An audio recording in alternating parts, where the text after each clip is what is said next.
제주도 날씨가 제가 제주도 자주 왔습니다. 이 세미나 때문에 오늘이 제일 좋은 것 같습니다. 내일은 비 온다 그러는데 오늘 좋았으면 됐죠 뭐. 내일은 비도 와도 괜찮을 것 같습니다. 네, 오늘 제가 드릴 강의는 큰 주제로 보게 되면 이제 코리안 드림을 강의하게 될 건데요. 여러분들 제 강의 벌써 여러분들이 그 시군구 회장 임명장을 받을 정도 되면 제 강의를 벌써 10번 이상 들으신 분들도 이 자리에 계실 겁니다. 그렇죠? 네. 근데 제 강의 그래도 괜찮죠? 다시 들어도? 네. 근데 오늘 보니까 처음 뵙는 분들도 계신 것 같습니다. 그래서 여러분 잘 오셨습니다. 오늘 제가 이 자리가요, 정말 통일운동으로 보면 대한민국에서 야, 이렇게 통일운동하면 통일되겠다는 생각을 가질 수 있는 그런 대한민국의 유일한 통일운동 단체가 바로 통일을 실천하는 사람들인데, 뭐 처음 들어오시자마자 뭐 벌써 임명장 받고 시작하시는 거 보면 여러분들이 지역사회에서 얼마나 참 능력 있고 참 훌륭한 활동을 하고 계시는 분들인가 하는 걸 제가 느끼게 됩니다. 오늘 강의 제목은 한반도 통일의 역사적 기회와 통일을 실천하는 사람들의 사명이라는 제목입니다. 여러분 공부하시고 이거 어디 가서 전달할 수 있는 수준까지 되셔야 사실 임명장 받는 건데, 오늘 여러분들이 열심히 공부하셔가지고요, 여러분들이 받은 임명장의 그 무게가 상당한 겁니다. 그래서 정말 그 책임과 사명을 다해 주시기를 부탁을 드리겠습니다. 여러분, 우리가 통일운동 한다고 하면은 뭐라고 얘기합니까? 야, 북핵 문제도 해결이 안 됐는데 무슨 얼어 죽을 놈의 통일 얘기를 하냐, 지겹지도 않냐, 이런 얘기합니다. 그렇지 않습니까? 북핵 문제 해결이 돼야 되잖아요. 그런데 여러분, 북핵 문제 해결될까요, 안 될까요? 안 됩니다. 안 되는데 어떻게 무슨 통일을 얘기할 수 있을까요? 여러 가지 우리가 참 이 북핵 문제 보면요, 얼마 전까지만 해도 뭐 이거 될 것 같고, 뭐 김정은이도 만나고, 뭐 트럼프가 김정은이도 만나고, 뭐가 좀 될 것 같아 보였는데 말짱 도루묵 돼 버렸습니다.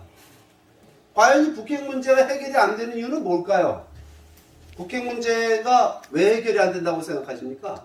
이거 여러 가지로 설명을 드릴 수 있을지 모르지만요, 이 사진 한 장이 이유를 다 설명해 줍니다. 여러분, 북한은 3대 세습 독재 체제죠? 전 세계 어디에도 없는, 그죠? 주체사상이라고 하는 그 엉터리 철학을 중심한 국가경영 시스템, 통치체제. 바로 이 북한의 통치체제 문제 때문에 북핵 문제는 해결이 안 되는 겁니다. 그렇죠? 저 문제 해결이 돼야 돼요. 네. 그러면 도대체 어떤 방법이 있을까? 뭐 대화를 해서 좀 북한 먹고 살 수 있도록 돈을 좀 해주고 생존의 길을 좀 열어주면 북한 핵을 포기할까, 뭐 이런 시도도 해봤고요. 우리가 야, 저거 안 되니까 야, 이거 군사적인 압박을 해가지고 좀 미국의 강력한 힘, 우리나라 또 최첨단 무기 뭐 이런 거 도입해가지고 북한을 좀 압박해가지고, 그죠? 군사적으로 압박하고 경제적으로 봉쇄해서 이것 좀 해결해보자고 덤볐지만 두 가지 방법 다 해결을 이끌어내지 못했다라고 하는 겁니다. 그럼 어떤 방법이 있을까요? 도대체 북핵 문제 해결할 방법이 뭐가 있을까요? 여러분, 하나밖에 없다라고 하는 걸 우리가 알아야 됩니다. 그건 뭐냐면요, 남북 통일입니다. 평화적인 남북 통일만이 북핵 문제를 해결할 수 있는 유일한 해법이라는 사실입니다. 그럼 여러분 한번 생각해 보자고요.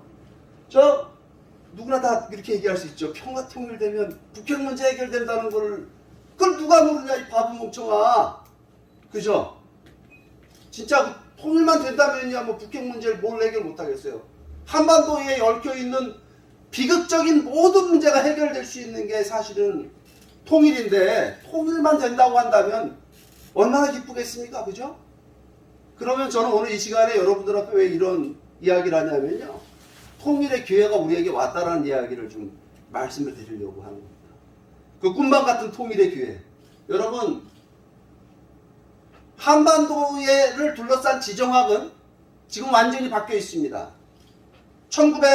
우리가 언제 분단이 됐죠? 1945년 해방과 더불어 분단이 됐고, 냉전 시대가, 그죠? 40년 흘렀습니다. 1991년도에 소련이 해체되면서 여러분, 그 냉전 기간 동안 우리가 분단을 이어온 건데 그 냉전이 종식됐어요. 그 냉전이 종식된 이후에 지금 한국의 상황, 이 한반도의 상황 어떻게 됐냐면 과거에는 북한을 지지해주던 소련이라든가 중국이라든가 이런 나라들이 있었습니다. 그죠? 지금은 어떻습니까? 북한을 지지해주고 지원해주는 나라가 있습니까? 없습니까? 어디에도 없어요. 지금 뭐라고 했냐면 유엔을 중심으로 해서 북한에 대한 강력한 제재와 압박이라는 걸 하고 있습니다. 경제 제재를 하고 있습니다. 여기는 누가 동참하고 있어요? 과거에 북한의 우방이었던 소련과 중국이 지금 이 대북 제재에 동참을 하고 있습니다. 그럼 이 대북 제재는 그냥 흉내만 내는 흉내만 내고 있는 제재냐? 아니면 북한을 정말 이 핵 문제, 북한을 이렇게 완전히 압박하고 쥐어쓰는 정말 참을 수 없는 고통을 주는 그런 제재인가 하는 걸 우리가 돌아볼 필요가 있습니다. 여러분, 대북 제재는요, 이거 5년, 10년 지속되면요, 북한 정권이 생존하리라는 보장이 없습니다. 벌써요, 여러분, 2017년 트럼프가 대통령이 된 이후에 대북 제재가 진짜 본격적으로 시작됐습니다. 그래가지고 지금요, 북한에 있는 외화가 다 고갈이 되기 일보 직전이랍니다. 외환 보유고. 외환 보유고가 고갈되면 어떻게 되죠? 우리 IMF 경험해 봤잖아요. 국가부도로 가잖아요. 북한이라는 나라가 지금 여러분 북한에 코로나 때문에 무역 봉쇄시켰죠? 사실은요, 무역길을 열어줘도 물건 사올 돈이 없기 때문에, 외화가 없기 때문에 코로나 핑계로 김정은이 북한 문을 닫은 거예요. 그걸 알아야 됩니다. 코로나가 무서워서가 아니에요. 얼마 전에 1만 명 말았고 얘네들이 당대회 했죠? 마스크도 안 쓰고. 그 뭔 일입니까 그게 지금? 코로나는 핑계인 겁니다. 그러면 지금 대북 제재의 그 효과가 어떻게 발휘되고 있느냐? 이게 여러분 중국하고 북한하고 무역하고 있는 무역하고 있는 그 통계치인데, 수출을 얼마나 하고 있냐면 북한이 중국에다가 하는 수출이 200만 달러 조금 넘어요. 200만 달러 한 달에. 월 매출 200만 달러. 그 다음에 수입을 얼마 하느냐? 2천만 달러 한다는 겁니다. 그것도 10배 차이 나요. 10배. 이거는 아버지가 한 200만 원 수입 20만 원 벌어오는데 어머니가 한 200만 원 쓰는 겁니다. 지금. 이런 집안이 살아남을 수 있을까요? 없을까요? 여러분, 지금 북한의 경제 상황이라고 하는 건요, 모든 것을 지금 김정은 입장에서는 모든 핑계를 코로나에 댈 수밖에 없는 그런 상황이 되어 있다는 사실을 우리가 알아야 됩니다. 그러면 지도자 중심하고 똘똘 뭉쳐서 갈 수만 있다고 한다면 북한 정권이 앞으로 30년, 40년 계속 할 수가 있겠죠. 그렇잖아요. 그죠? 옛날에 북한 사람들이 김일성이 되게 좋아했습니다. 근데 지금 어떻습니까, 여러분?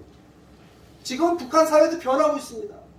장마당이라는 게 들어서 갖고 지금 북한 주민들이 노동당에서 주는 배급을 먹고 사는 것이 아니라 장마당에 나가서 장사해서 먹고 사는데, 옆집 순이 아버지는 돈을 잘 벌어와. 예? 근데 우리 집 아빠는 나가갖고 돈을 못 벌어와. 여러분, 집안에서 바가지 굽는 부부싸움이 날까요, 안 날까요, 지금 북한에? 맞아요. 그렇잖아요. 그죠? 돈 번 돈주들이 생겨나왔고요. 무슨 일이 벌어지고 있냐면 북한 안에 이 아파트들이 막 무슨 뭐 창전거리니 과학자거리니 여명거리니 저 아파트들을 막 들이다 줬는데, 살림집이라래 북한에서. 고층 아파트에 주상복합이 막 들어서고 있는데 저 아파트들을 누가 사는 줄 아십니까? 돈주들이 삽니다. 저거 질 때 북한이 도대체 무슨 돈 갖고 저거 졌나 했더니만 우리나라식으로 시행사가 분양했대요. 저기도. 그러니까 50평짜리 아파트, 30평짜리 아파트, 그것도 아닌 사람들은 거지 같은 살림집, 뭡니까 여러분, 시골의 운막 같은 그런 데서 살고 있는, 빈부격차가 드러나는 그런 일어나고 있는 현실이 지금 북한에서 벌어지고 있는 상황이라고 하는 거예요. 이거 무슨 얘기냐면 북한의 시장화라고 하는 거는 제가 불가역적이라는 유식한 말을 써놨습니다.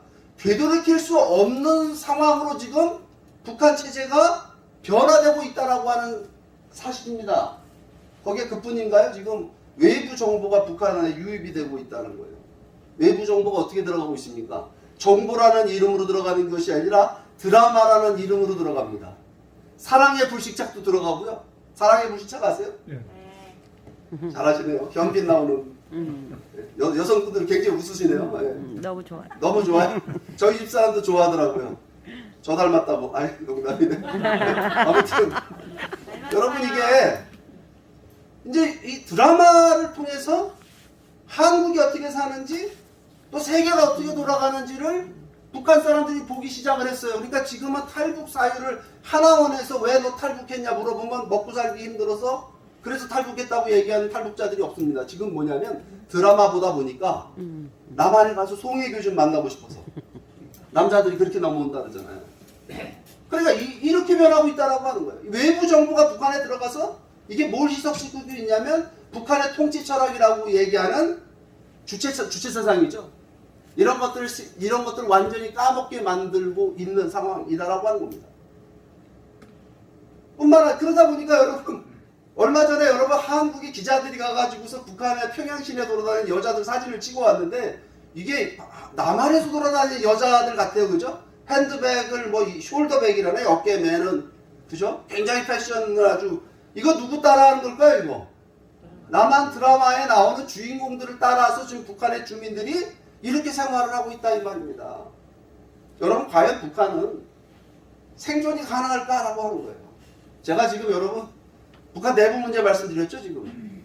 남북한이 여러분 분단이 될 때는 김일성을 믿고 사회주의가 답이고 공산주의가 답이라고 하는 좌파들이 여러분 물론 소련의 힘을 얻었지만 남한 내에 여러분 공산당 세력들이 김일성을 옹호했습니다. 그죠? 얼마나 충성을 했어요.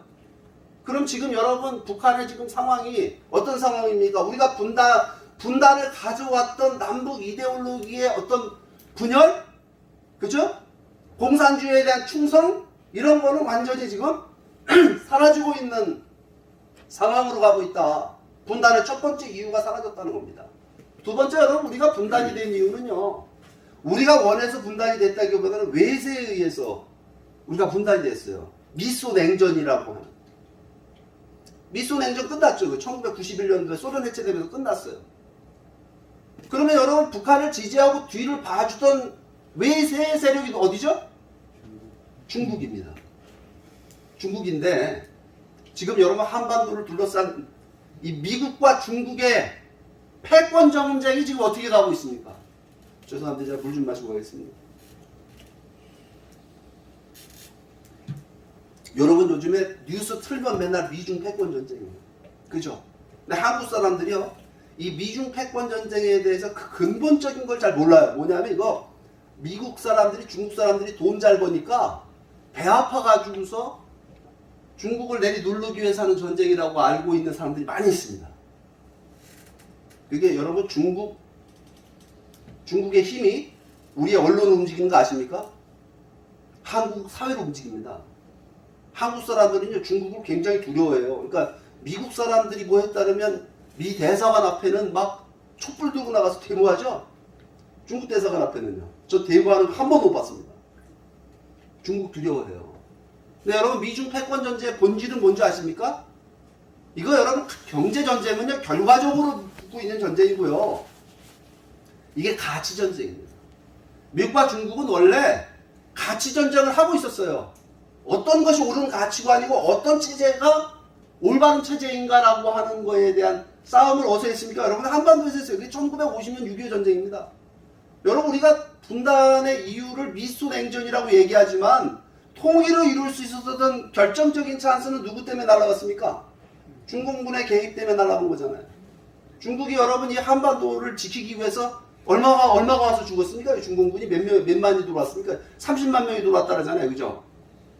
여러분 이게 여러분 그 한반도에서의 미중 간의 전쟁이 여러분 한반도에 일어났던 전쟁이 6.25 전쟁이에요. 그 중국 사람들도 그거 기억하고 있는 겁니다. 항미 원조 전쟁이라고 해가지고 얼마 전에 BTS가 그 얘기했다가 한번 난리가 났었잖아요. 그죠?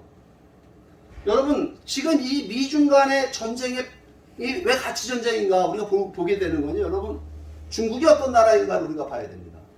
중국은요 종교의 자유가 있는 나라입니까? 없는 나라입니까? 종교의 자유가 없는 나라라고 하는 거는 이거는 큰 건가요? 작은 건가요? 이거 굉장히 큰 거예요. 왠지 아십니까? 종교의 자유는요 양심의 자유, 그러니까 자유의 근원이 종교의 자유입니다. 우리 모두가 다 자유롭고 싶잖아요. 그러면 인간이 자유롭다라고 하는 건 뭐예요? 내가 믿는 거, 내가 옳다고 생각하는 거, 내가 정의롭다고 생각하는 거, 그거를 그런 생각을 가질 수가 있고 그럼 그런 것들을 표현할 수 있고 말할 수 있는 거.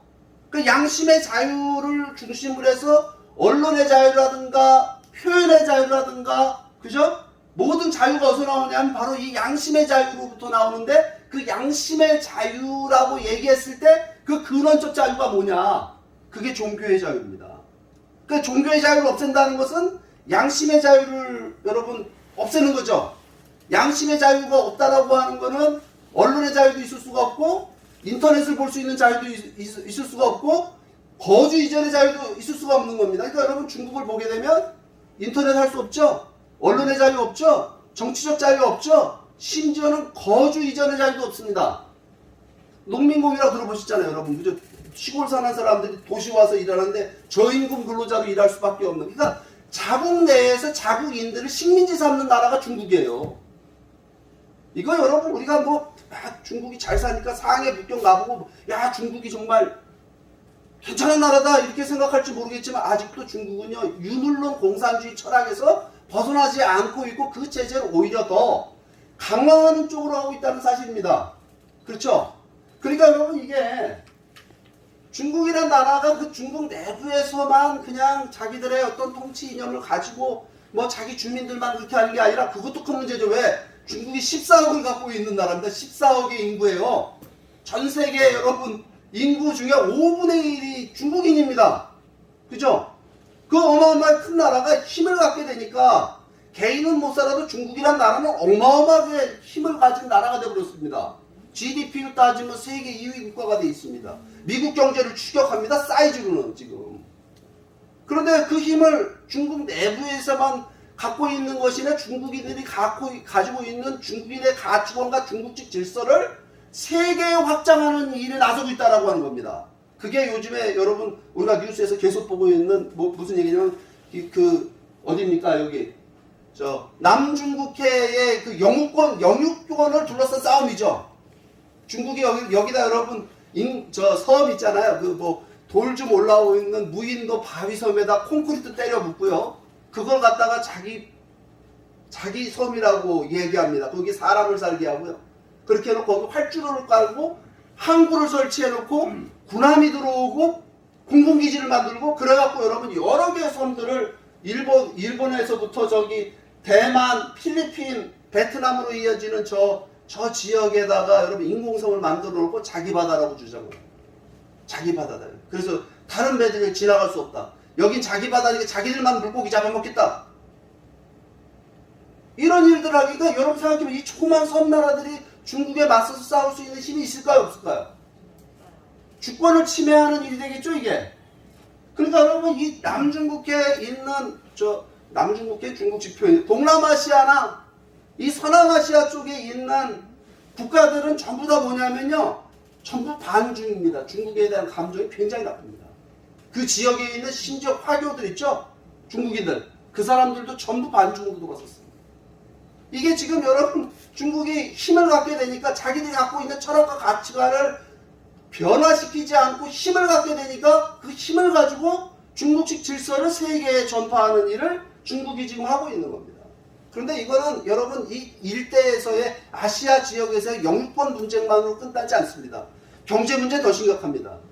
여러분 중국에 있는 기업들 지금 여러분 첨단 기술 무슨 5G니 AI니 전기차니 이런 기술들이요 중국이 지금 막 세계 위기로 달려가고 있습니다. 그런데 여러분 그 기술을 중국 사람들은 스스로 자기들이 개발한 건가요? 아니면 훔쳐온 건가요? 어떻게 아세요? 산업 스파이 통해서 이거 훔쳐와요. 그러면 여러분 중국의 저 기업들은 민간 기업인가요? 아니면 중국 국영 기업인가요? 국영 기업. 너무 똑똑하시네 다들. 중국의 그럼 여러분 이게 무슨 얘기입니까? 이게 지금 남의 나라에서 기술 훔쳐다가 국영 기업으로 만들어 놓고 국영 기업이라는 건 정부 보조금을 받고 정부가 제공하는 땅에 정부 보조금을 받고 그 다음에 값싼 노동력을 내부 착취하는 겁니다. 중국인들 내부 착취하는 거예요. 중국인 그 사람들 착취에다가 저임금에 여러분 하게 되니까 어떻게 될까요? 가격 경쟁력이 굉장히 높겠죠. 중국 물건이요 지금 질도 좋으면서 가격 경쟁력이 굉장히 높은 겁니다. 그럼 이런 기술 가지고 여러분 세계 시장에서 경쟁을 하고 화웨이폰하고 삼성전자폰하고 여러분 같은 품질의 물건이라고 한다면 같은 품질의 가격 면에서 화웨이가 싸다고 한다면 어느 걸 살까요? 화웨이 물건 사겠죠. 그런 게 한두 가지냐 이거예요. 근데 여러분 여기서 우리가 생각해 볼 문제가 있어요. 뭐냐면 선진국들이요 굉장히 좀 제네로스하다 그러죠. 뭔가 이 선진국들이 대부분 다 기독교 국가하고 그렇기 때문에 상당히 좀 관대합니다. 못 사는 나라들이 기술 좀 가져다가 그렇게 좀 한다 해도 봐주었어요. 우리나라 옛날에 용산 뭐 세운상가 이런 데 가보면 그냥 기술 갖다 훔쳐다가 막 달고 있잖아요. 그죠? 근데 중국은 왜 저게 문제가 되냐면요. 사이즈가 기본적으로 달라요. 그죠? 이게 미국 기업이든 유럽 기업이든 한국 기업이든 일본 기업이든 중국하고 붙으면 이길 길이 없다라고 하는 거. 왜? 불공정하게 경쟁을 하고 있기 때문에. 거기에다 그뿐이 아니라 문제는 뭐냐면 이렇게 기술 개발을 하게 되면 그걸 가지고 중국인들의 삶을 개선시키는데 14억 인구가 다 잘 먹고 잘 살 수 있도록 하는데 힘을 쓴다 하면 모를까? 이거 어떻게 하냐면요. 이 기술을 갖다가 중국 내부를 통제하는 기술을 씁니다. 안면 인식 기술이라든가 무슨 빅데이터 무슨 뭐 무슨 이 분석 기술 이런 걸 가지고요. 인터넷 기술 가지고요. 주민들을 감시하고 통제하는데 사용하더라 이 말입니다. 말하자면 중국의 전체주의적 독재 시스템을 강화하는 쪽으로 중국이 가져가는데 문제는 이게 뭐냐면 중국 내부에 머물지 않고 그 기술을 가지고 세계에 나와서 전 세계적인 영향력을 행사하려고 한다 이 말이에요.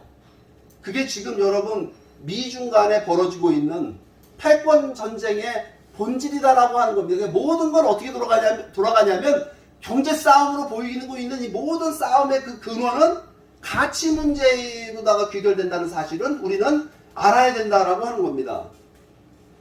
그래서 최근에 여러분 작년 6월 28일 날 홍콩을 어떻게 했어요? 중국이 국가보안법이라는 걸 통과시켜가지고 홍콩을 중국의 하나의 도시로 만들어버렸습니다. 중국이 직접 통치하는 중국의 법을 따라야 되는. 그러니까 여러분 아시다시피 일국 양제라고 해서 원래 이 홍콩을 영국에서 반환할 때는 말하는 홍콩식이라는 건 뭐냐면 영국이 심어준 민주주의와 또 개방된 자유시장 경제를 홍콩인들 스스로가 자치해 나갈 수 있도록 그렇게 약속을 하고 중국 정부가 이 홍콩을 반환받은 겁니다. 근데 그 약속을 어기고 중국의 국가보안법을 통해서 홍콩을 통치하는 홍콩인들의 민주화 요구를 묵살시키고 이런 일들이 벌어졌습니다. 이거 여러분 이게 홍콩에 이렇게 벌어진 일은 홍콩에만 벌어질까요? 아니면 주변에 많은 홍콩이 아닌 다른 지역에도 벌어질 수 있는 일일까요? 어떻게 생각하십니까?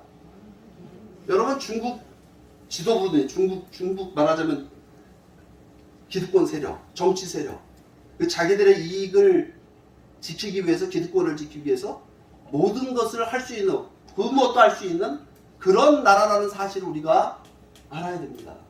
그러니까 여러분 이 중국 문제를 이제까지는 중국이 뭐 우리 저렇게 중국이 발전되고 하면 개방된 국가가 되고 중국인들이 잘 살게 되면 민주화 요구를 뿌리치지 못하고 민주주의 국가가 되고 이럴 것이라고 상상을 하고 여러분 중국에 대해서 미국이 이제까지 어떻게 했어요? 도와주고 중국을 이 자유무역 시스템에 초대해가지고 중국 물건을 팔아주고 중국에 투자를 하고 중국에 기술 이전을 해줬는데 이제 보니까 중국이 이게 지금 세계 평화에 굉장한 큰 위협이 되겠다라고 하는 문제인식을 가진 사람이 누구냐면 바로 트럼프 대통령입니다.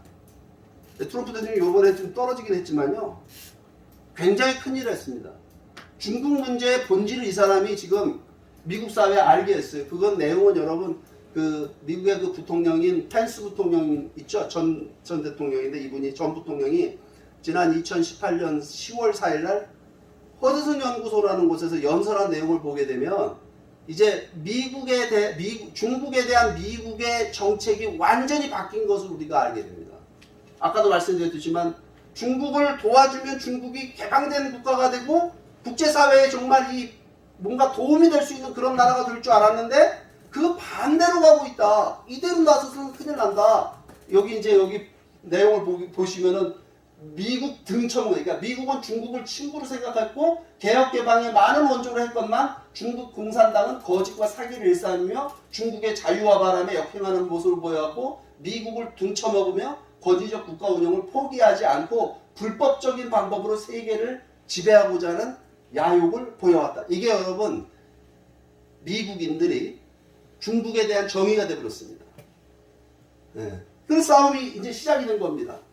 그러니까 여러분 중국을 군사적으로 포위하는 일을 시작을 했어요.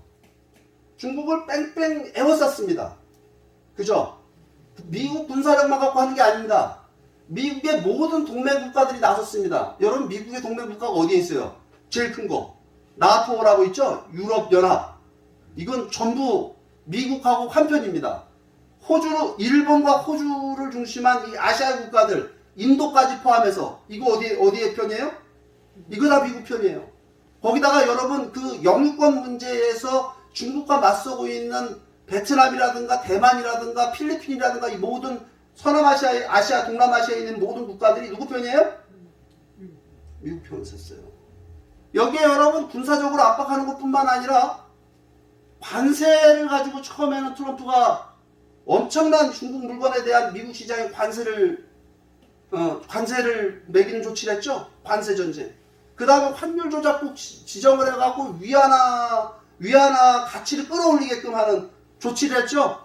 또 뭐 했습니까? 최근에 이제는 그렇게 큰 틀에서의 경제적 제재뿐만 아니라 화웨이라든가 이런 개별 기업들, 중국의 반도체 업체라든가 이런 것들이 아예 세계에 나와서 장사를 못하도록 여러분 미국이 지금 세계 시장에서 다 퇴출을 시키고 있습니다.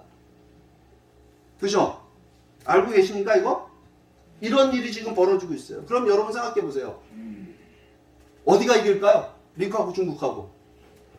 네. 중국이 이길 수도 있다. 아니면 싸움이 팽팽하다라고 하는 전문가들 한국에 많습니다.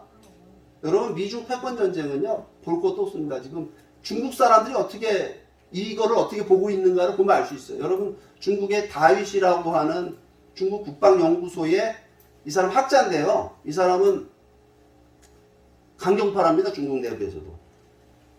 미국하고 한번 붙어보자고 이런 쪽에 있던 사람이에요. 이 사람이 뭐라고 했냐면 이 강의 제목이에요. 중국의 통전한 반성이라는 제목의 강의를 했는데 이렇게 결론이 이런 경우예요. 미국이 종이의 호랑이인 줄 알았는데 붙어보니까 진짜 호랑이더라. 우리 중국이 미국에 붙은 거는 그거는 진짜 엄청난 실수다라는 얘기를 하면서 이 네 가지 이렇게 얘기해요. 첫 번째, 중국에 대한 미국의 원한이 이렇게 클 줄 몰랐다. 미국 사람들이요. 미국인들이라는 거예요, 이게. 두 번째, 미국의 수법이 이렇게 악독할 줄 몰랐답니다. 그냥 미국 사람들은 그냥 신사적일 줄 알았는데 보니까 뭐 수단 방법 안 가지고 자기들을 그냥 조여나가더라 이거예요. 세 번째가 재밌어. 이토록 일방적으로 미국에 두들겨 만든데 중국 편드는 나라가 전 세계 단 하나가 없더라는 거예요. 단 하나가. 북한이요? 북한은 도움도 안 돼요, 저게. 북한은 중국 편에 쓸수록 중국이 더 손해봐요, 지금. 네 번째, 중국 때리기에 미국 공화당, 민주당 할 것 없이 공산당식 표현입니다. 통일 전선 전술로 맞서고 있더라는 거예요. 야, 그러니까 여러분 트럼프가 시작한 이 싸움, 이게 트럼프 공화당에서 민주당 조 바이든 넘어가면 미중 패권 전쟁이 어느 정도 소강 상태로 가지 않겠느냐 이런 생각을 했죠, 그죠? 한국에서도 트럼프 지지하신 분들 많잖아요. 아직도 미련을 못 버리신 분들 계시고. 그런데 여러분 정권이 바뀌었습니다. 미국 정권이 참 바뀌었는데 이 바이든 대통령이 이 밑에 여기 사진들 보시죠. 토니 블랑컨이니 웬디 셔먼이니 무슨 뭐 미국의 그 제이크 설리반이니 이런 국무장관, 안보보좌관 이런 사람들을 갖다가 임명을 했는데 미국에서 뭐라고 해요? 이게 어벤져스랍니다. 어벤져스. 중국 때리는 어벤져스. 어벤져스라는 영화 보셨습니까 혹시? 연세 드신 분들 잘 모르면서 가만히 있는 거지. 안 봤다고는 못하고. 여러분 뭐냐면 이게 슈퍼맨 아시죠? 배트맨 아시죠? 슈퍼맨, 배트맨, 원더우먼을 다 갖다가 주인공으로 뽑아서 만든 영화가 어벤져스예요. 그러니까 중국 문제에 대해서 경험을 갖추고 지식을 가지고 있고 중국 문제를 정말 잘 요리할 수 있는 사람들을 갖다가 바이든이 지금 자기 행정부의 요직에 국무성 라인에 안보 라인에 다 배치를 했습니다.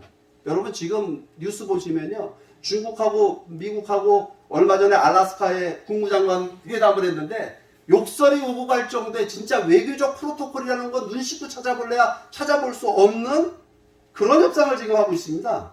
여기에 지금 바이든이 들어서 뭘 요구하고 나냐면 야 트럼프가 중국을 조지는 방식은 효과가 없어. 내가 하는 방식이 더 효과가 있어. 이러면서 중국의 가장 아픈 부분이 뭐냐면 인권 문제, 신장 위구르 문제입니다. 네, 아까 제 첫 번째 슬라이드에 신장 위구르 보여드렸죠. 그거를 문제 삼아서 얘기하겠다 라고 지금 한판 승부가 벌어지고 있다는 사실입니다. 네. 아, 중국하고 잘하고 있는 것 같아요. 그죠? 네. 여러분 그럼 보세요. 미국이 지금 한반도 상황을 보게 되면 아까 말씀드렸듯이 이 북한의 내부적 상황이 지금 오늘 당장 북한이 무너졌다고 이상하지 않을 정도의 상황으로 가고 있죠. 그 다음에 북한이 의지했던 중국이 저렇게 어떻게 되고 있습니까? 뭐 그냥 홍수 안에 그 강펀치에 연달아 맞고 KO 당하기 일보 직전까지 지금 가고 있는 상황으로 가고 있어요. 그죠? 네. 아, 이걸 먼저 얘기하기 전에 제가 이거를 짚고 넘어가요. 여러분, 미중 패권 전쟁 속에 어느 편이 이겨야 될까요? 왜 미국이 이겨야 되죠? 가치 문제 때문인 겁니다. 통일 한반도가 미국과 같은 가치를 추구하는 나라가 될까요? 아니면 중국식 전체주의 국가가 돼야 될까요? 미국식 국가가 돼야 되겠죠. 또 하나 질문을 드리면 우리는 그러면 어느 나라하고 함께 가야 남북 통일이 될 수 있을까요? 미국하고 같이 가야 되겠죠. 당신이 가진 예산에 맞춰 사실 요즘에 이 핸드폰이 너무 머리가 좋아가지고 제 말을 알아듣고 답을 안 해요. 여러분들이 답을 안 하니까 핸드폰이 답을 안 해요. 네. 이게 지금 벌어지고 있는 상황, 이게 제가 지어낸 얘기입니까? 아니면 다 팩트인가요?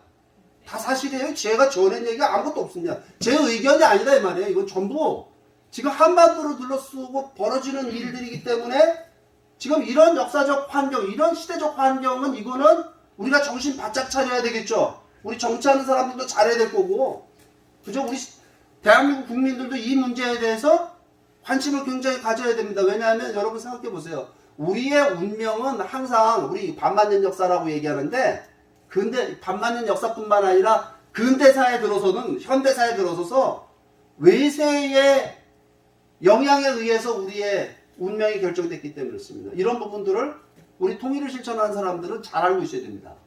그죠? 그러면 자 우리가 이제 미국의 한반도 정책에 대한 걸 한번 봐야 됩니다.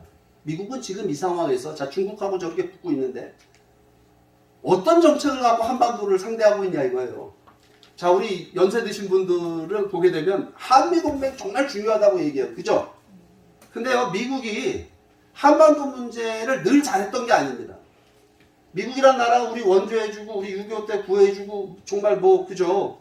자유민주주의 가르쳐주고 미국처럼 소중한 나라 어디 있어요? 근데 미국의 한반도 정책이요 잘못돼갖고 우리가 피본 적도 많다는 사실을 알아야 됩니다.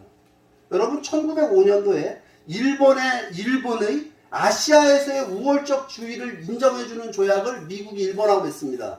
그게 뭡니까? 예, 가스라 타피도 조약이에요. 그것 때문에 여러분 우리가 일본 식민지 됩니다. 그죠?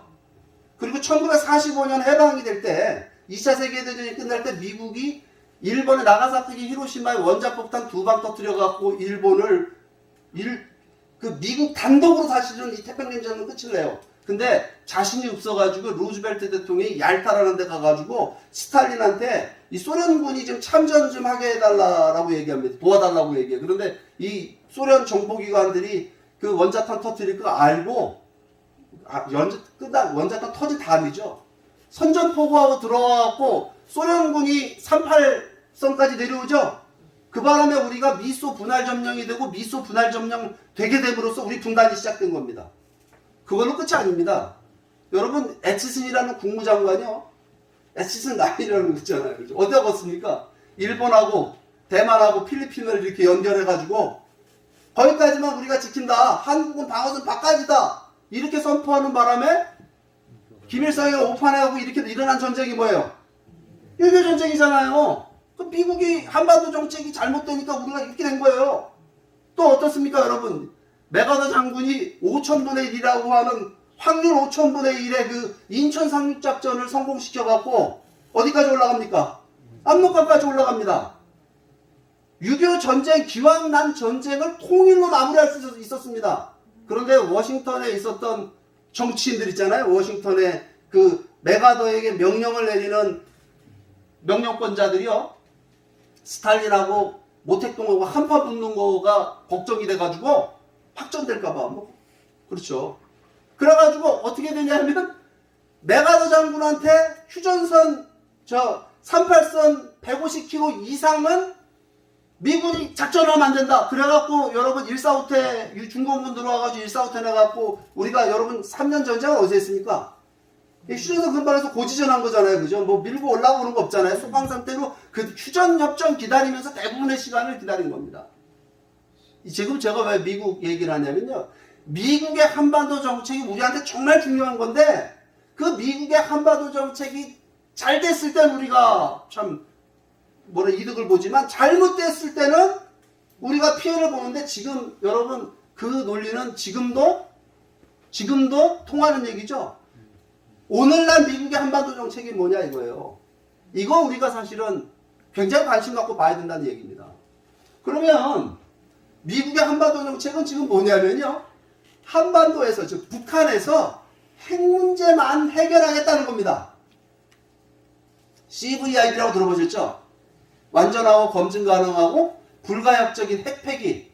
야, 완전하고 검증 가능하고 불가역적인 핵폐기만 하게 되면 그 다음에 통일로 이루어질 수 있고 이렇게 생각하시는데 그거 아닙니다. 뭐냐면요. 핵만 해결해주면 니네 체제 보장도 해주고 니네 먹고 살게 해주고 그죠? 이거 해주겠다는 거예요. 이게 여러분 통일이에요 아니에요? 통일 아닙니다 여러분. 핵 문제만 해결하겠다는 거. 왜? 이 북한이 갖고 있는 핵이 ICBM이라는 건 대극단 탄도 미사일을 통해 가지고 북한까지 워싱턴 LA까지 날아올 수 있다고 보니까 그 문제 해결하겠다는 겁니다.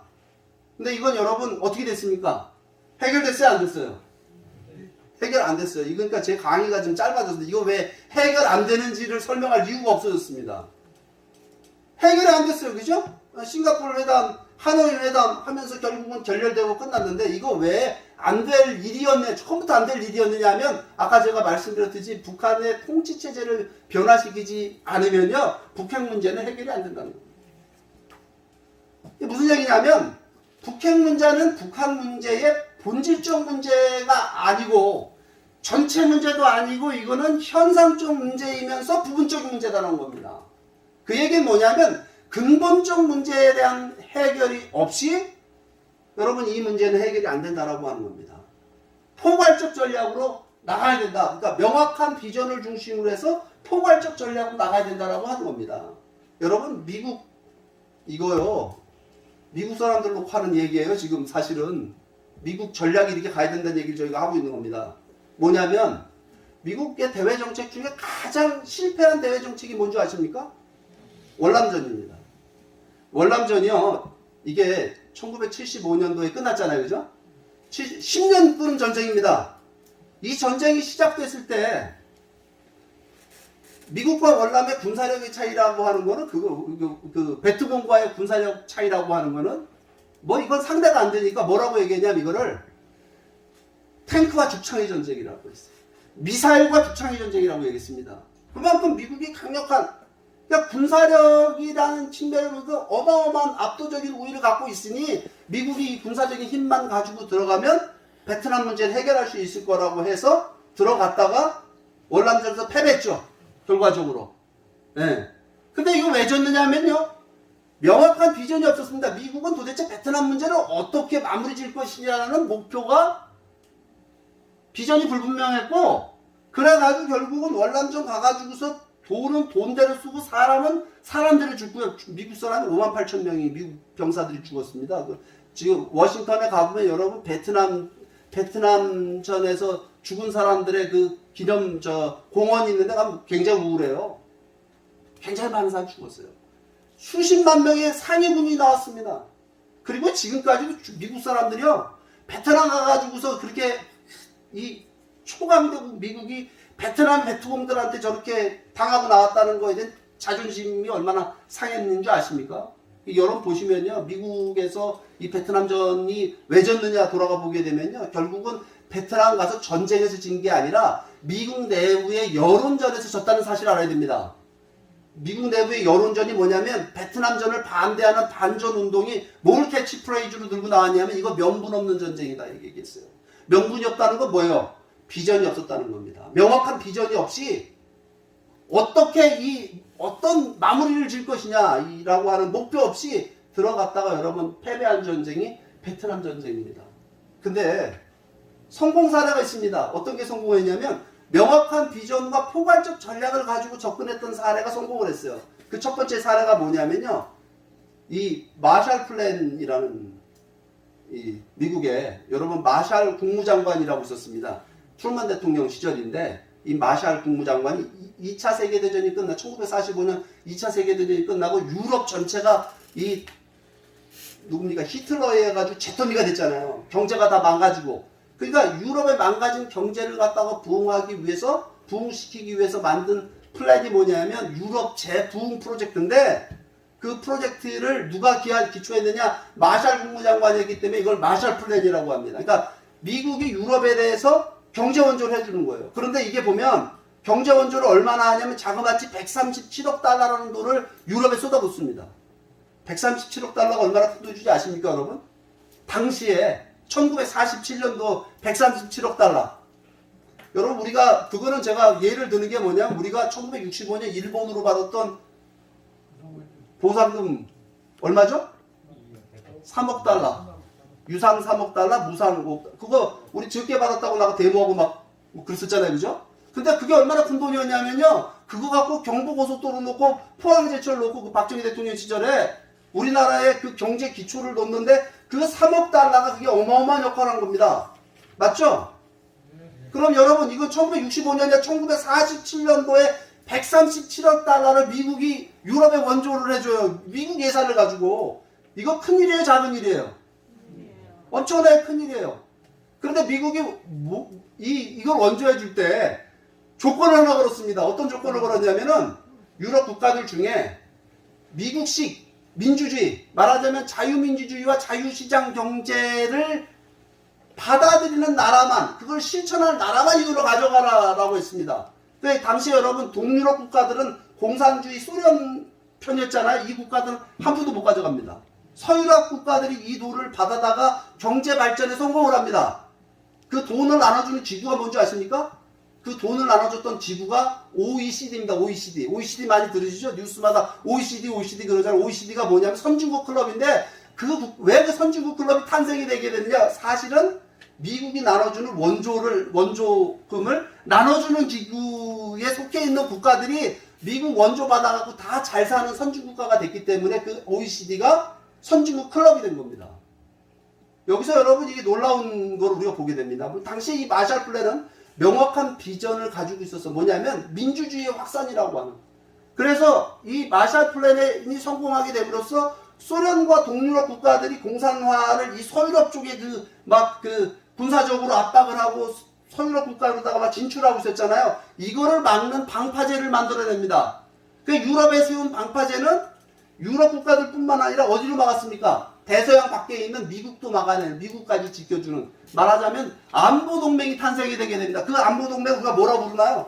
미국의 안보동맹. 그걸 나토라고 부르잖아요. 군사적으로 이 안보적인 측면에서 평화를 지키는 정말 그 역할을 하게 되는데, 근데 그뿐만이 아니죠.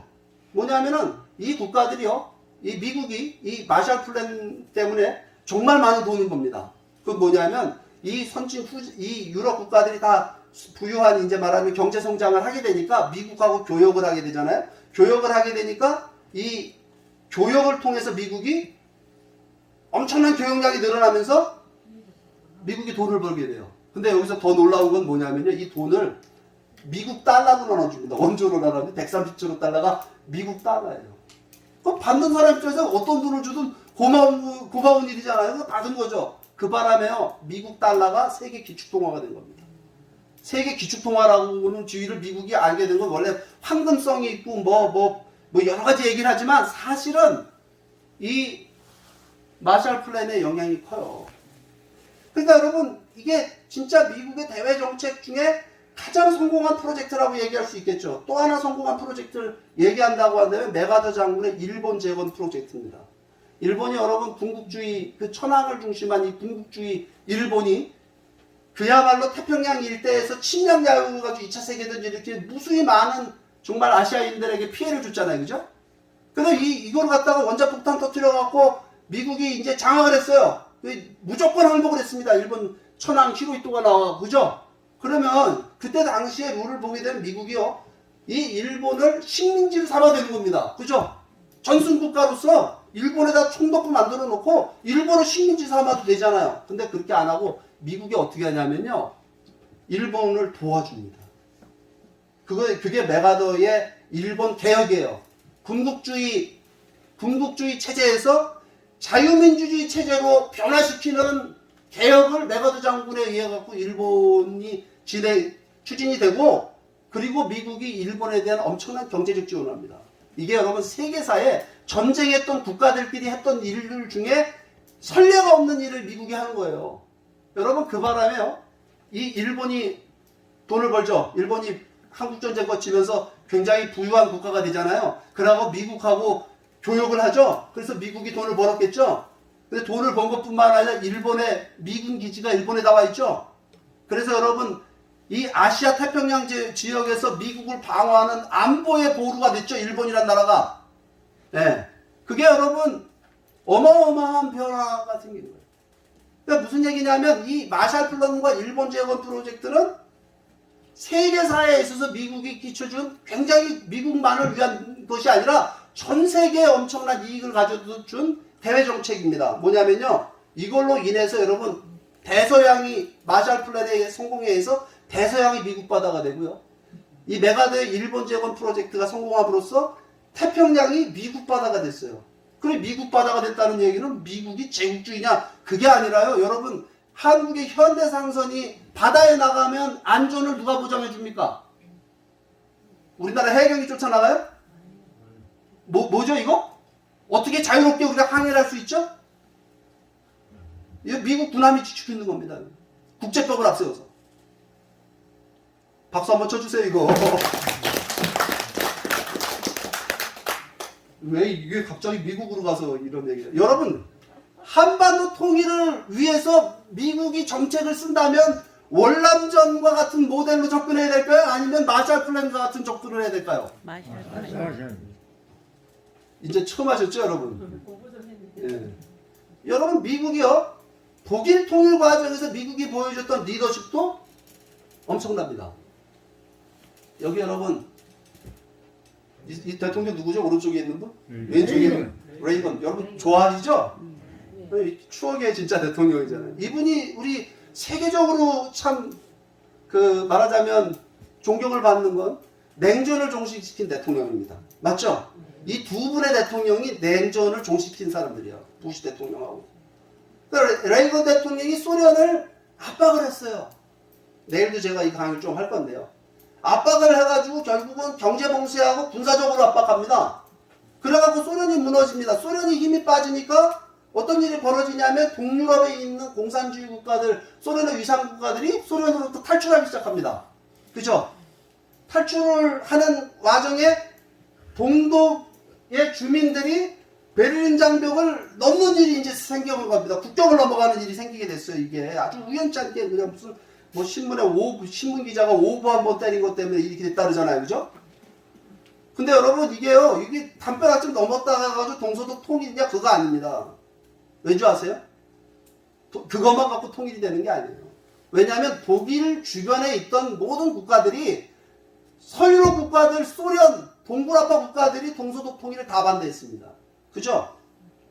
근데 여기에 만약에 부시 대통령이 당시에 부시 대통령이 그게 대통령인데 89년도에 야, 이 베를린 장벽 저렇게 저 역사의 장면 이제 여기 어디입니까? 여기가 브란덴부르크쯤 되나 여기 여기에 이 담벼락에 부시 대통령이 올라서 갖고 막 손을 막 흔들면서 뭐 미국이 승리했다 뭐 아메리카 퍼스트 이랬으면 어떻게 됐을까요? 산통 다 깨지는 겁니다. 레이건이요, 부시 대통령이요 뒤로 물러납니다. 어떻게 하느냐면요, 동서독 주민들에 의해서 통일이 될 수 있도록 동서독 주민들의 대중적 통일운동을 뒷받침합니다. 국경문을 열어주게 합니다. 주변 국가들로 하여금. 그리고요, 프랑스, 영국, 서유럽 국가들이 독일 통일을 협조할 수 있도록 당시에 대처 수상, 미테랑 수상 이런 사람들을 설득해냅니다. 원래 그 대처 뭡니까 고르바초프 회고록 보면요, 대처가 아주 굉장히 반대했답니다. 이 부시 대통령이 노망 나갖고 저 독일을 통일시키려고 독일 저 나쁜 놈들이라고 말이에요. 여러분 생각해보세요. 저 40년밖에 안 됐어요. 1차 세계대전 끝난 지 40년밖에 안 됐어요. 우리나라 여러분 일제시대 지금 몇 년 됐죠? 일제시대 끝난 지? 70년 됐나요? 그죠? 아직도 근데 무슨 토착외구 찾고 뭐 일본 친일파 청산해야 된다고 우리 지금도 그러고 있잖아요. 근데 여러분 히틀러에 의해서 여러분 2천만 명 죽었습니다. 뭐 일본 사람 만행 저지르는 건 어디 명함도 못 냅니다. 지금 저 히틀러 간집 보게 되면. 그러니까 여러분 다 반대할 수밖에 없는 겁니다. 그런데 여러분 영국, 프랑스 이런 서유럽 국가들, 독일에 감정이 있었던 이 국가들을 누가 설득해내느냐? 바로 미국이 설득해냅니다. 그리고 또 한 가지 이제 여러분 이 독일 통일 과정에 있어서 가장 장벽이 뭐였냐면요, 소련군이 45만 명이 주둔해 있었습니다. 동독에. 소련군이요. 여러분 생각해보죠. 45만 명이면 대단한 병력입니다. 저까지 거 진압하는 거 여러분 뭐 총 몇 방 쏘면 바로 진압되는 겁니다. 탱크 몇 대 몰고 나오면. 맞죠? 미얀마 보세요 지금. 어떻게 하고 있나. 데모 좀 했다고 뭐 세상이 바뀐다고요? 그건 너무 세상을 모르는 겁니다. 그건. 그런 상황에서 여러분 이 부시 대통령이 얼마나 인격자의 면모를 보여주는 게 뭐냐면 이 당시에 자기의 라이벌이었던 고르바초프 대통령을 이 부시 대통령이 극진히 예우합니다. 외교적으로요. 네. 여러분 생각해보세요. 당시에 고르바초프는 힘이 없었습니다. 왜냐하면 페레스트로이카 글라스노스트에서 개혁개방 정책을 하고 있는데 여러분 그게 여러분 소련 내 기득권 세력들이 그 반대하지 않겠어요? 무슨 개혁을 기득권 세력이 좋아합니까? 거기에다가 소련 경제가 몰락을 하고 있었기 때문에 아주 인기 없는 대통령이었습니다. 그런데 여러분 이 고르바초프가 그 힘이 없는 부시 대통령이 그 힘이 없는 고르바초프를 극진히 예우해서요, 동서독 통일 과정에 소련이 협조하도록 합니다. 그뿐만 아니라요, 소련 지도자들에 의해서 스스로 공산당을 해체하고 소련을 해체하도록 하는 리더십을 이 부시 대통령 시절에 발휘했다라고 하는 겁니다. 박수 한번 치십시오. 네. 그래서 제가 이거 왜 이런 얘기를 지금 막 하고 있냐면요, 미국의 올바른 한반도 정책이 뭐가 돼야 되느냐는 거예요. 여러분 미국이 올바른 정책을 안 갖고 있으면 우리가 가서 설득해야죠. 그죠? 그 사람들 바지끄댕이 잡고 무릎을 꿇고 빌더라도 이 사람들이 올바른 한반도 정책을 펼 수 있도록 해야 되지 않겠어요? 그죠? 여러분 핵 문제만 하나 해결하겠다. 이게 문제가 뭐냐면 핵 문제만 해결하겠다고 해서 대화 갖고 안 되니까 뭐 한다 그래요? 협박할 거 아니에요. 대화가 협박이 되잖아. 안 해? 안 되면 어떻게 해요? 우리도 친구들하고 얘기하다가 말로 안 되면 뭐가 나갑니까? 주먹 나가잖아요. 이 주먹이라는 게 국가 간의 주먹이라는 건 전쟁의 무력을 의미합니다. 그러니까 여러분 뭐가 돼야 되느냐? 여러분 한반도 이 명확한 아까 비전과 포괄적 전략이라고 얘기하는 건 뭐냐면 한반도 문제의 명확한 비전이 뭐냐? 그거는 한반도의 평화적 통일이 돼야 된다라고 하는 겁니다. 맞는 것 같습니까? 박수 한번 치세요. 그렇게 미국이 설득해야 되겠죠? 미국의 정책이 돼야 돼요. 근데 지금까지 미국의 정책은 뭐냐면요, 통일이 정책인 적이 없습니다. 한반도가 미국 대외 정책의 최우선 과제였던 적도 여러분 최근에 핵 문제 때문에 이렇게 된 겁니다. 그러니까 여러분 미국이 한반도 통일을 미국의 주요 정책으로 삼을 수 있도록 만들어야 됩니다. 이거를 한국과 미국이 같이 동의해줘야 됩니다. 예, 우리의 동맹의 목표가 뭐냐? 최종적으로 한반도 통일이다. 그리고요, 한국인들이 주도하는 통일이 돼야 됩니다. 이거는 여러분, 미국이 빠져야 됩니다. 이거 좀 이상하게 듣지 마십시오. 미국은요, 한반도 문제에서 약간 빠질 필요가 있습니다. 빠진다는 의미는 뭐냐면요, 한국인들에 의해서 통일이 이루어질 수 있도록 아까 독일 통일 과정에서 빠지잖아요. 결국은요, 이건 시민 주도에 의한 통일이 될 수밖에 없습니다. 남북한 주민에 의한. 그런 통일이 이루어질 수 있도록 미국이 협력하는 그런 미국의 정책이 돼야 된다라고 하는 겁니다. 그 다음에 여러분 보세요. 한반도를 둘러싸고 있는 국가들이 한국의 통일을 찬성합니까? 반대합니까? 중국, 러시아. 저 일본. 반대하죠? 그 여러분 누가 여러분 설득할 수 있죠? 한국의 우리 문재인 대통령이가 설득하면 될까요? 사이가 더 나빠진 것 같아요 지금. 어떻게 해야 될까요 그럼 이거? 미국이 설득해. 그러면 미국은 누가 설득하죠? 그건 우리가 설득해야죠, 그죠? 여러분, 미국만이 중국을 움직이고 러시아를 움직이고 일본을 움직일 수 있는 힘이 있습니다. 근데 그것도요, 평양감사도 자기가 싫다면 어쩔 수 없는 거예요. 뭐냐면은 한국인들이 통일 원하지 않는데 미국이 우리 통일을 시켜준다? 그건 없는 겁니다.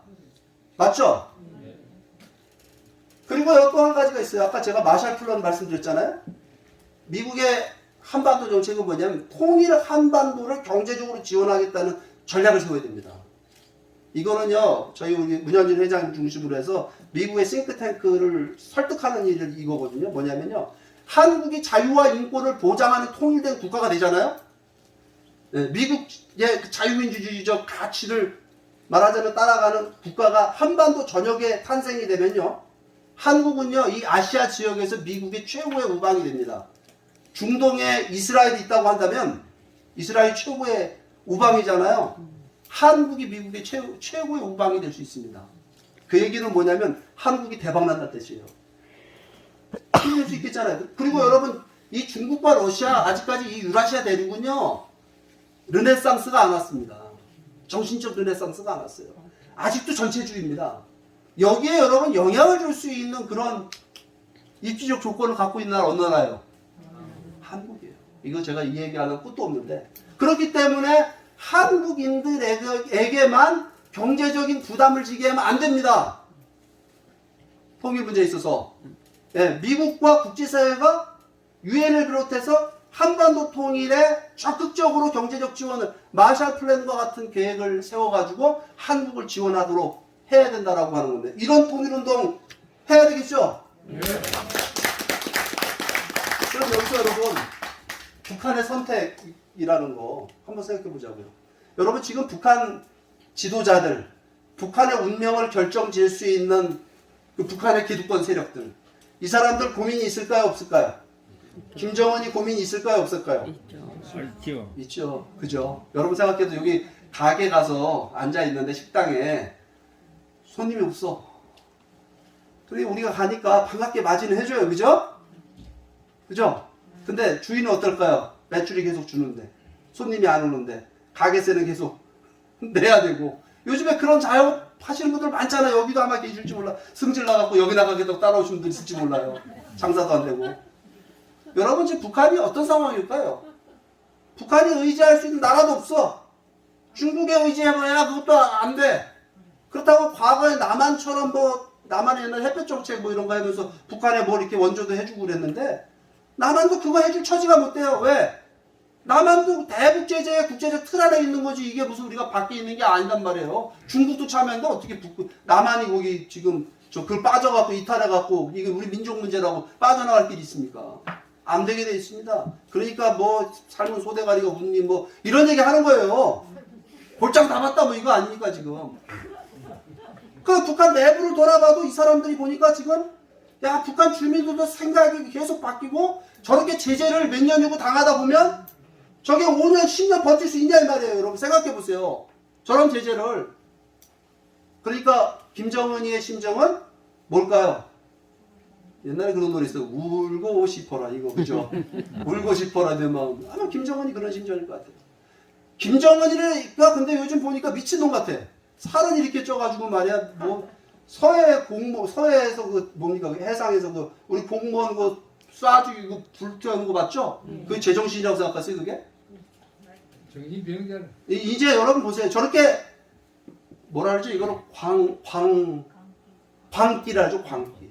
지도자 광기로 가면요. 누가 최고 불안해지냐면요. 그 밑에 놈들이 제일 불안해집니다. 2인자, 3인자가 불안해지는 거예요. 언제 자기한테 칼을 왜 합리적이지가 않으니까. 그러니까 우리가 그러면 북한을 어떻게 리드해야 될까요? 북한을요.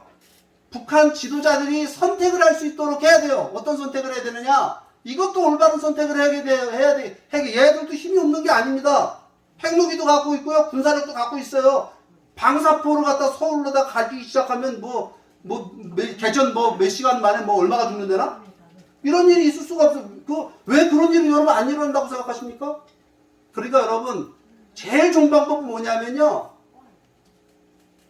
김정은을 비롯한 북한 엘리트 집단이 평화적인 통일에 협조함으로써 생존의 길을 찾아갈 수 있도록 우리가 그 길을 열어놓고 그들을 설득하는 일을 우리가 해야 된다라고 하는 겁니다. 맞는 것 같습니까? 그러면 우리는 지금 역사의 변곡점에 서 있는 겁니다. 맞는 것 같습니까? 네. 지금 정신 바짝 차려야 됩니다.